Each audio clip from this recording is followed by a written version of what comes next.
Voice change বা বাচ্য পরিবর্তন ইংরেজি ভাষার একটা গুরুত্বপূর্ণ গ্রামার।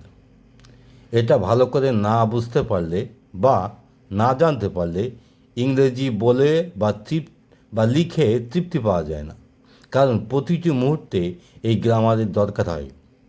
ভয়েস দুই প্রকার: অ্যাক্টিভ ভয়েস ও প্যাসিভ ভয়েস। সাবজেক্ট বা কর্তা দিয়ে বাক্য শুরু হলে অ্যাক্টিভ ভয়েস বলে, অর্থাৎ সাবজেক্ট বা কর্তা নিজেই কাজ সম্পাদন করে এবং সাবজেক্টকে কেন্দ্র করে বাক্যটা গড়ে ওঠে। কর্তা কী করলো সেটা তার অবজেক্ট বা কর্ম। অবজেক্ট বা কর্ম দিয়ে বাক্য শুরু হলে প্যাসিভ ভয়েস বলে। এখানে কর্তা ইনঅ্যাক্টিভ থাকে, অবজেক্ট বা কর্ম এর উপরে বেশি গুরুত্ব পড়ে। যেমন, শাওন একটা জামা কিনেছে। Shaon has bought a shirt. কে জামা কিনেছে? শাওন।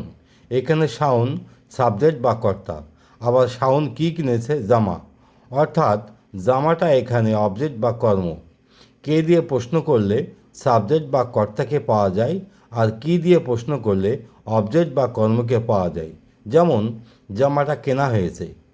দি shirt has been bought by Shaon. Active ভয়েসে সরাসরি টেন্সের নিয়মে পড়ে, অর্থাৎ সাবজেক্ট ভার্ব অবজেক্ট পরপরই বসে। আর প্যাসিভ ভয়েসে বাক্যটা এভাবে বসে: অবজেক্ট, তারপরে বি ভার্ব, তারপরে মূল ভার্বের পাস্ট পার্টিসিপল বা ভার্বের তৃতীয় রূপ, প্লাস বাই বা যে কোনো preposition, plus subject. Voice change করতে গেলে ট্রান্সলেটিভ ভার্ব বা সকর্মক ক্রিয়ার দরকার হয়, অর্থাৎ যার অবজেক্ট থাকে। ইনট্রান্সিটিভ ভার্ব বা অকর্মক ক্রিয়ার এর কখনও ভয়েস চেঞ্জ হয় না।